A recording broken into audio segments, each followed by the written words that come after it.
Hello friends, welcome back to learners corner. ഇന്ന് നമ്മൾ discuss ചെയ്യാൻ പോകുന്നത് 7ാം ക്ലാസ്സിലെ ഇംഗ്ലീഷ് ടെക്സ്റ്റ് ബുക്കിലെ ഫസ്റ്റ് യൂണിറ്റിലുള്ള ഒരു ചെറിയ ട്രാവൽ നോട്ടാണ്. ഗ്ലിംസസ് ഓഫ് ദ എമിറേറ്റ്സ് എന്നാണ് ഈ ഒരു ട്രാവൽ നോട്ടിൻ്റെ പേര്. അപ്പോൾ നമുക്ക് നോക്കാം. Travelling always excites us. അപ്പോൾ ട്രാവലിംഗ് അതായത് യാത്ര നമ്മളെപ്പോഴും ത്രില്ലടിപ്പിക്കുന്ന ഒരു കാര്യമാണ് അല്ലേ. നമുക്ക് എപ്പോഴും എക്സൈറ്റ്മെൻറ്റ് ഉണ്ടാവും ഒരു യാത്ര ചെയ്യുന്ന സമയത്ത്. നമ്മൾ പുതിയ പുതിയ കാര്യങ്ങൾ കാണാൻ കഴിയും, പുതിയ പുതിയ അറിവുകൾ നേടാൻ കഴിയും. സോ എപ്പോഴും യാത്ര എന്ന് പറയുന്നത് നമുക്ക് എക്സൈറ്റ്മെൻറ്റ് തരുന്ന ഒന്ന് തന്നെയാണ്. Here is a brief travel note about a country just across the see.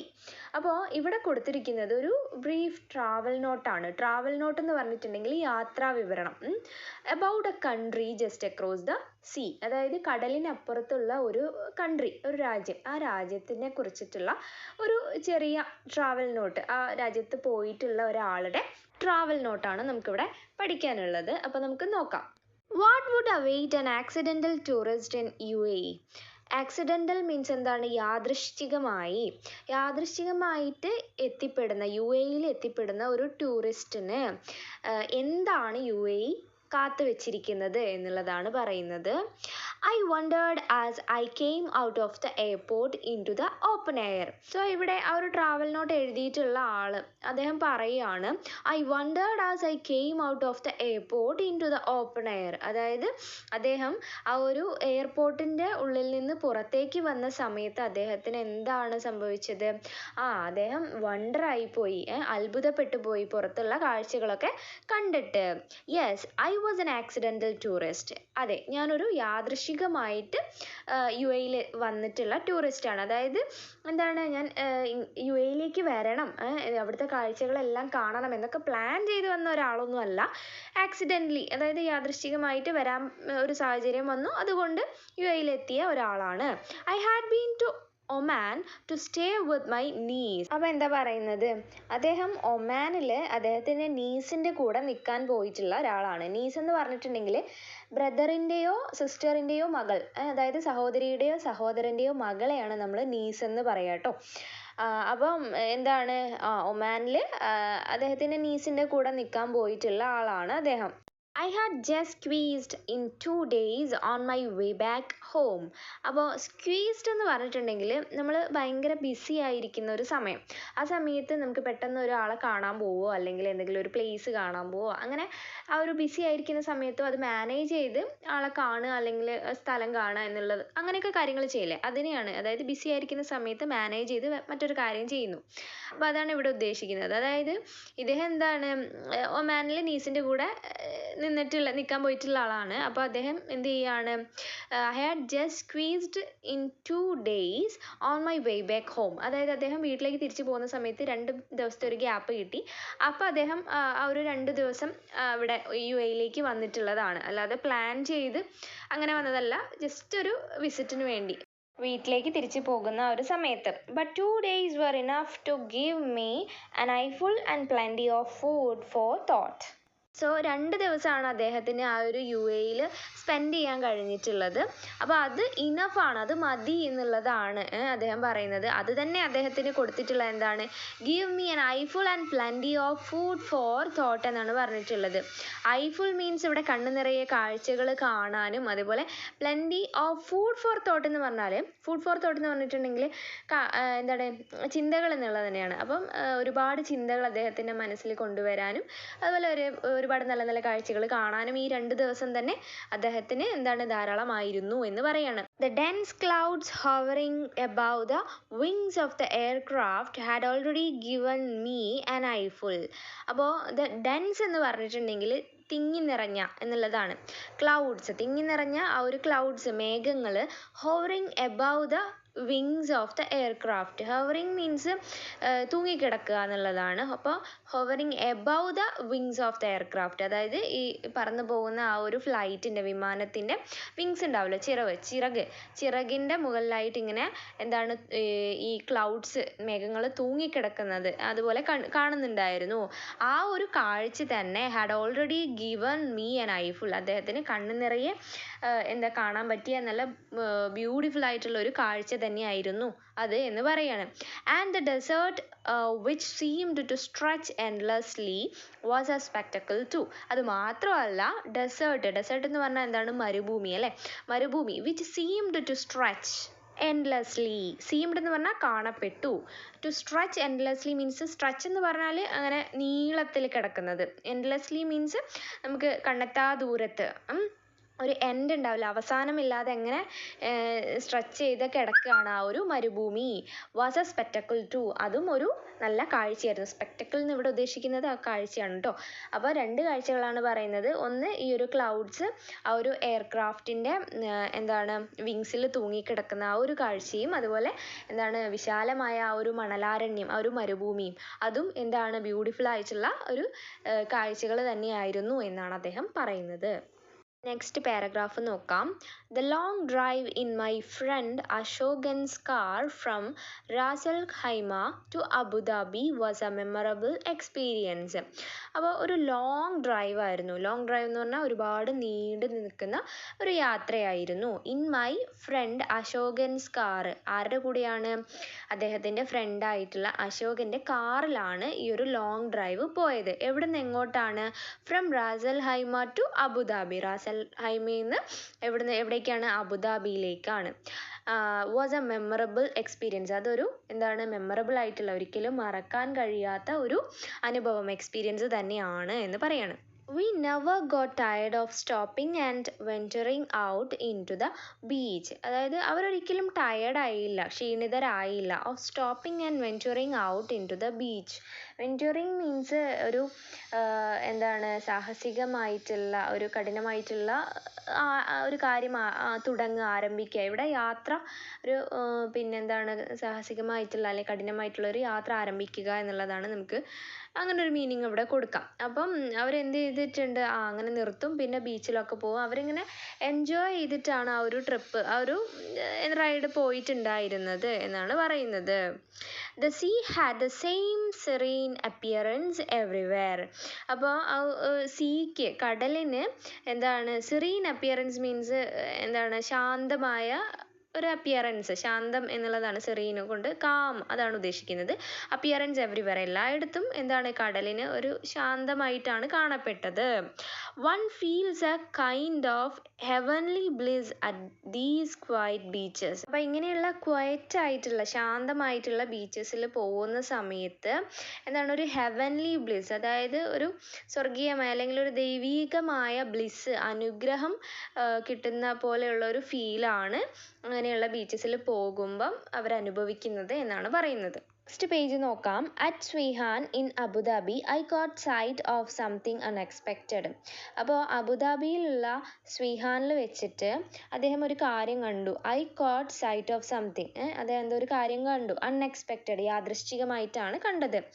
It was the entrance to the Noor Abu Dhabi solar power plant. അപ്പോൾ എന്താണ് കണ്ടത്? It was the entrance to the Noor Abu Dhabi solar power plant. അപ്പോൾ Noor Abu Dhabi solar power പ്ലാന്റിലേക്കുള്ള entrance, ആ ഒരു പ്രവേശിക്കുന്ന സ്ഥലം, പ്രവേശന കവാടമൊക്കെ ഉള്ള ആ ഒരു എൻട്രൻസ് ആണ് അവർ കണ്ടത്. It is the largest single site solar power plant in the world. അപ്പോൾ ലോകത്തിലെ തന്നെ ഏറ്റവും വലിയ സോളാർ പവർ പ്ലാന്റിലേക്കുള്ള എൻട്രൻസ് ആണ് അവർ കണ്ടിട്ടുള്ളത്. സോളാർ പവർ പ്ലാന്റ് എന്ന് പറഞ്ഞിട്ടുണ്ടെങ്കിൽ ഈ സൂര്യപ്രകാശം ഉപയോഗിച്ച് വൈദ്യുതി ഉൽപ്പാദിപ്പിക്കുന്ന ആ ഒരു സെറ്റപ്പിനെയാണ് നമ്മൾ സോളാർ പവർ പ്ലാന്റ് എന്ന് പറയാം. അപ്പോൾ അങ്ങനെയുള്ള ലോകത്തിലെ ഏറ്റവും വലിയ ഒരു സിംഗിൾ സൈറ്റ് സോളാർ പവർ പ്ലാന്റിൻ്റെ എൻട്രൻസ് ആണ് അവർ കണ്ടിട്ടുള്ളത്. Producing A stupendous 1.2 GW of power. Stupendous എന്ന് പറഞ്ഞിട്ടുണ്ടെങ്കിൽ അത്യാശ്ചര്യമായിട്ടുള്ള, അതായത് അതിഗംഭീരമായിട്ടുള്ള ഒരു പ്രവർത്തനമായിരുന്നു അതിൻ്റേത്.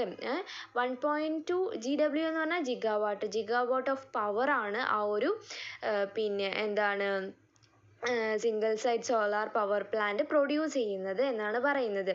Of course tourists are not allowed inside. അപ്പോൾ ടൂറിസ്റ്റേഴ്സിനെ എന്ത് ചെയ്യില്ല? അകത്തേക്ക് കടത്തി വിടില്ല എന്നാണ് പറയുന്നത്. I had to satisfy myself with the magnificent photographs of the power plant on the net. അപ്പോൾ ഈ ഒരു സോളാർ പവർ പ്ലാന്റിൻ്റെ ഫോട്ടോസൊക്കെ നമുക്ക് ഇൻ്റർനെറ്റിൽ അവൈലബിൾ ആണ്. അപ്പം അങ്ങനെ ഇൻ്റർനെറ്റിൽ അതിൻ്റെ ഫോട്ടോഗ്രാഫ്സൊക്കെ കണ്ടിട്ട് അദ്ദേഹത്തിനെ തന്നെ സാറ്റിസ്ഫൈ ചെയ്തു എന്നാണ് പറയുന്നത്. The plant has an amazing 3.2 million solar panels. ഈ ഒരു പ്ലാന്റിന് എന്താണ് 3.2 മില്യൺ സോളാർ പാനൽസ് ഉണ്ട്. ബിക്കോസ് അത്രയും ഹ്യൂജാണ്, അത്രയും എന്താണ് സോളാർ പാനൽസ് ആ ഒരു സൈറ്റിന് ഉണ്ട് എന്ന് പറയാണ്. I wish tourists were given an aerial view of the plant. അപ്പോൾ അദ്ദേഹം ആഗ്രഹിച്ചു പോവുകയാണ് ടൂറിസ്റ്റേഴ്സിനൊക്കെ ഈ ഒരു എന്താണ് സോളാർ പവർ പ്ലാന്റിൻ്റെ ആ ഒരു വ്യൂ ഒന്ന് മുകളിൽ നിന്ന് ഇങ്ങനെ കാണാൻ സാധിച്ചിരുന്നെങ്കിൽ എന്ന്. I was able to view the imposing Burj Khalifa. അപ്പോൾ ഈ ബുർജ് ഖലീഫ എന്നുള്ള ആ ഒരു പേര് നമുക്ക് എല്ലാവർക്കും ഫെമിലിയർ ആണ്, നമുക്ക് അറിയാം അല്ലേ. അതെന്താണ്? The tallest building in the world. ഇവിടെ കൊടുത്തിട്ടുണ്ട് എന്താണ് ലോകത്തിലെ തന്നെ ഏറ്റവും ഉയരം കൂടിയ ബിൽഡിംഗ് ആണ് എന്ത് ബുർജ് ഖലീഫ എന്ന് പറയുന്നത്. അപ്പോൾ ആ ഒരു ബുർജ് ഖലീഫ അദ്ദേഹത്തിന് കാണാൻ സാധിച്ചു എന്ന് പറയാണ്. ഇമ്പോസിങ് മീൻസ് അതിൻ്റെ ആ ഒരു ആശ്ചര്യപ്പെടുത്തുന്ന ഭംഗി അല്ലെങ്കിൽ എന്താണ് പ്രൗഢി എന്നൊക്കെയുള്ളതാണ് ഇവിടെ ഉദ്ദേശിക്കുന്നത്. Climbing it all the way up would take you to the top of the world എന്നാണ് പറയുന്നത്. അതായത് ആ ഒരു ബുർജ് ഖലീഫേൻ്റെ മുകളിൽ നിങ്ങൾ ക്ലൈംബ് ചെയ്ത് എത്തുന്ന സമയത്ത് ഈ വേൾഡിൻ്റെ തന്നെ ലോകത്തിൻ്റെ തന്നെ ടോപ്പിൽ നിങ്ങൾ എത്തിയ പോലെയാണ് ഉണ്ടാവുക എന്നാണ് പറയുന്നത്. Of course I could not do it. അതെ, എനിക്കൊരിക്കലും അത് ചെയ്യാൻ കഴിഞ്ഞിട്ടില്ല. A boat ride at Bur Dubai late in the night evening was a fascinating experience. അതായത് ഒരു ബോട്ട് റൈഡ് എവിടെയാണ്? At Bur Dubai. ബർദുബായിലാണ് ലേറ്റ് ഇൻ ദ ഈവനിങ്, അതായത് ഒരു സന്ധ്യാസമയത്താണ് ഈ ഒരു ബോട്ട് റൈഡ് ഉണ്ടായിരുന്നത്. Was a fascinating experience. അതൊരു ഫാസിനേറ്റിംഗ് ആയിട്ടുള്ള ഒരു മോഹിപ്പിക്കുന്ന രീതിയിൽ അട്രാക്റ്റിംഗ് ആയിട്ടുള്ള ബ്യൂട്ടിഫുൾ ആയിട്ടുള്ള എക്സ്പീരിയൻസ് ആണ് അവർക്ക് കൊടുത്തിട്ടുള്ളത് എന്നാണ് പറയുന്നത്. The dazzling lights and the reflections on the creek give you A feeling of being out of the world. അതായത് ദ ഡാസ്ലിംഗ് ലൈറ്റ്സ്, അതായത് കണ്ണഞ്ചിപ്പിക്കുന്ന ആ ഒരു അത്രയും തിളക്കമാർന്ന ലൈറ്റ്സ് ആൻഡ് ദ റിഫ്ലക്ഷൻസ്, അതിൻ്റെ ആ ഒരു പ്രതിബിംബങ്ങൾ എവിടെയാണ്? ഓൺ ദ ക്രീക്ക് എന്ന് ഉദ്ദേശിക്കുന്നത് ഇവിടെ ജലപാത അല്ലെങ്കിൽ നദീമുഖം എന്നൊക്കെയുള്ളതാണ്. ആ ഒരു വെള്ളം, ആ ഒരു വെള്ളത്തിലുള്ള ആ ഒരു റിഫ്ലക്ഷൻ, അതിൻ്റെ പ്രതിബിംബം, അതൊക്കെ give you A feeling of being out of the world. അതായത് ഈ ലോകത്തിൻ്റെ അപ്പുറത്തേക്ക് പോകുന്ന ആ ഒരു ഫീലിങ്സ്, അതായത് അത്രയും ബ്യൂട്ടിഫുൾ ആണ് ഈ ഒരു എക്സ്പീരിയൻസ് എന്നാണ് ഇവിടെ പറയുന്നത്. ഔട്ട് ഓഫ് ദ വേൾഡ് എന്ന് ആ ഒരു സെൻറ്റൻസ് കൊണ്ട് ഉദ്ദേശിക്കുന്നത് അതാണ്, അതിൻ്റെ ഒരു ബ്യൂട്ടിനെസ് ആണ് ഉദ്ദേശിക്കുന്നത്. It was only matched by a ride on the metro from Al Nahda to stadium. അതായത് ഈ ഒരു എന്താണ് പിന്നെ ഡാസ്ലിംഗ് ലൈറ്റ്സിൻ്റെയും അതിൻ്റെ റിഫ്ലക്ഷൻ്റെയും ആ ഒരു മൂഡുണ്ടല്ലോ, ആ ഒരു പിന്നെ എന്താണ് ഭംഗി, അത് ഇവിടെ മാച്ച് ചെയ്യുന്നത് എന്ന് പറയുന്നത് പിന്നെ എന്താണ് മെട്രോയിൽ പോകുമല്ലോ നമ്മൾ. മെട്രോ എവിടെ നിന്നൊട്ടാണ്? അൽ നഹ്ദ തൊട്ടിട്ട് സ്റ്റേഡിയം വരെയുള്ള ആ ഒരു മെട്രോയിലുള്ള നമ്മളുടെ യാത്ര, ആ ഒരു റൈഡ്, അതിന് സമാനമാണ് ഈ ഒരു ലൈറ്റ്സിൻ്റെ റിഫ്ലക്ഷൻ്റെയൊക്കെ ഭംഗി എന്നുള്ളതാണ് ഇവിടെ പറയുന്നത്. Watching the landscape from A train is always entertaining. അപ്പോൾ നമ്മൾ ട്രെയിൻ യാത്ര പോകുന്ന സമയത്ത് പുറത്തേക്ക് നോക്കിയിരുന്ന് ലാൻഡ്സ്കേപ്പ് ഒക്കെ കാണുന്ന സമയത്ത് നമുക്കതൊരു ഭയങ്കര എൻ്റർടൈൻമെൻറ്റ് തന്നെയാണ് അല്ലേ. അതാണ് ഇവിടെ പറയുന്നത്. But there was a landscape totally different from anything I had ever seen. പക്ഷേ ഇവിടുത്തെ ലാൻഡ്സ്കേപ്പ് എന്ന് പറയുന്നത് അദ്ദേഹം കണ്ടിട്ടുള്ളതിൽ വെച്ച് ടോട്ടലി ഡിഫറെൻ്റ് ആണ്. വളരെയധികം വ്യത്യാസപ്പെട്ടിട്ടുള്ള ഒരു ലാൻഡ്സ്കേപ്പാണ് അദ്ദേഹം കണ്ടിട്ടുള്ളത്. അത് മുൻപ് ഒരിക്കലും അദ്ദേഹം കണ്ടിട്ടുമില്ല ഇങ്ങനൊരു ലാൻഡ്സ്കേപ്പ് എന്നാണ് പറയുന്നത്. But nothing matched the Louvre Abu Dhabi Museum, a marvel by any standards.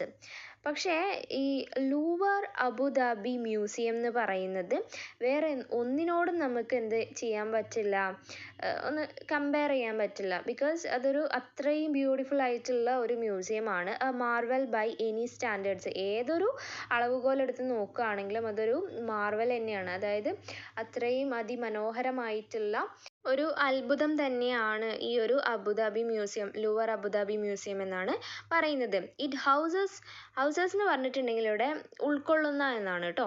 Some of the world's most fascinating archaeological remains, paintings, sculptures and other artefacts. അപ്പം ഈ ഒരു പിന്നെ മ്യൂസിയം ഉൾക്കൊള്ളുന്നത്, അതായത് ആ ഒരു മ്യൂസിയത്തിൽ ഉള്ള കുറച്ച് കാര്യങ്ങളെക്കുറിച്ചാണ് പറയുന്നത്. Some of the world's most fascinating archaeological remains, അതായത് ലോകത്തിലെ തന്നെ ഏറ്റവും പിന്നെ എന്താണ് പ്രാധാന്യം അർഹിക്കുന്ന അല്ലെങ്കിൽ മോഹിപ്പിക്കുന്ന രീതിയിലുള്ള ആർക്കിയോളജിക്കൽ റിമൈൻസ്, അതായത് ചരിത്രപരമായിട്ടുള്ള ഈ പുരാവസ്തുക്കളുടെയൊക്കെ ശേഷിപ്പ് റിമൈൻസ് ആണ് ഉണ്ട്. അതേപോലെ തന്നെ പെയിൻറ്റിങ്സ് ഉണ്ട്, പിന്നെ സ്കൾപ്ചേഴ്സ് അതായത് ശില്പങ്ങൾ, പിന്നെ ആൻഡ് അതർ ആർട്ടിഫാക്ട്സ്. ആർട്ടിഫാക്ട്സ് എന്ന് പറഞ്ഞിട്ടുണ്ടെങ്കിൽ കരകൗശല വസ്തുക്കൾ, അതായത് ചരിത്ര പ്രാധാന്യം അർഹിക്കുന്ന അല്ലെങ്കിൽ എന്താണ് പുരാവസ്തു അങ്ങനെ ഒരു പ്രാധാന്യമുള്ള കരകൗശല വസ്തുക്കൾ ഈ ഒരു എന്താണ് ലൂവർ അബുദാബി മ്യൂസിയത്തിൽ ഉണ്ട് എന്ന് പറയാണ്. It carries the name of the famous Louvre museum in France on an agreement. ഫ്രാൻസിലൊരു ലൂവർ മ്യൂസിയം ഉണ്ട്, അതാണ് ഏറ്റവും വലുത്. അപ്പോൾ ഈ ലൂവർ എന്നുള്ള ആ ഒരു പേര് ഒരു എഗ്രിമെൻറ്റിൻ്റെ പുറത്ത് എടുത്തിട്ടുള്ളതാണ്, അതാണ് ഇവിടെ പറയുന്നത്. It has also rendered more than 300 pieces from the Louvre for display. അപ്പോൾ 300-ലധികം പീസസ് എന്ന് ഇവിടെ ഉദ്ദേശിക്കുന്നത് പെയിൻറ്റിങ്സും സ്കൾപ്ചേഴ്സും അങ്ങനെയുള്ള കാര്യങ്ങളൊക്കെ എന്ത് ചെയ്തിട്ടുണ്ട്, റെൻറ്റിന് എടുത്തിട്ടുണ്ട് ഡിസ്പ്ലേയിൽ വെക്കാൻ വേണ്ടിയിട്ട്. I thought it's terribly unlucky of me to have spend only have a day in the museum. അപ്പം അദ്ദേഹത്തിന് ആകെ ഒരു അര ദിവസം മാത്രമാണ് ആ ഒരു മ്യൂസിയത്തിൽ സ്പെൻഡ് ചെയ്യാൻ കഴിഞ്ഞിട്ടുള്ളത്. അതിൽ അദ്ദേഹത്തിന് വളരെ വിഷമമുണ്ട്. അത് ആ ഒരു കാരണം കൊണ്ട് അദ്ദേഹം അൺലക്കിയാണ് എന്ന് പറയാണ്. I would have loved to spend at least a week. അദ്ദേഹത്തിന് ഒരു ആഴ്ചയെങ്കിലും അവിടെ സ്പെൻഡ് ചെയ്യണം എന്നുള്ള ആഗ്രഹം ഉണ്ട് എന്ന് പറയാണ്. On boarding the flight to Calicut, I wished I had more time for a visit like this. അപ്പം അദ്ദേഹം ഫ്ലൈറ്റിൽ കാലിക്കറ്റിലേക്ക് തിരിച്ചു പോരുന്ന സമയത്ത് I wish I had more time for A visit like this. അപ്പോൾ ഇങ്ങനെയുള്ള വിസിറ്റിന് എനിക്ക് കൂടുതൽ സമയം കിട്ടിയിരുന്നെങ്കിൽ എന്ന് അദ്ദേഹം ആഗ്രഹിച്ചു പോവുകയാണ്. അറ്റ്ലീസ്റ്റ് 2 weeks, കുറഞ്ഞതൊരു 2 ആഴ്ചയെങ്കിലും വേണം. അനദർ ടൈം, ഇനി അടുത്തൊരു പ്രാവശ്യം അങ്ങനെ കിട്ടട്ടെ എന്ന് അദ്ദേഹം ആഗ്രഹിക്കുകയാണ്. I might get A chance again, എനിക്ക് വീണ്ടും ഒരു ചാൻസ് കിട്ടുമായിരിക്കാം. യു നെവർ നോ, അറിയില്ല കിട്ടുമോ ഇല്ലയോ എന്നുള്ളത്. അപ്പം ഇത്രയും പറഞ്ഞിട്ട് ഈ ഒരു ട്രാവൽ നോട്ട് ഇവിടെ നിർത്തുകയാണ്. സോ ഈ ഒരു ക്ലാസ് നിങ്ങൾക്ക് ഇഷ്ടമായിട്ടുണ്ടെങ്കിൽ എൻ്റെ ചാനലൊന്ന് സബ്സ്ക്രൈബ് ചെയ്യാനും ലൈക്ക് ചെയ്ത് ഷെയർ ചെയ്ത് തന്നെ സപ്പോർട്ട് ചെയ്യാനും മറക്കല്ലേ. See you with another video. Thanks for watching.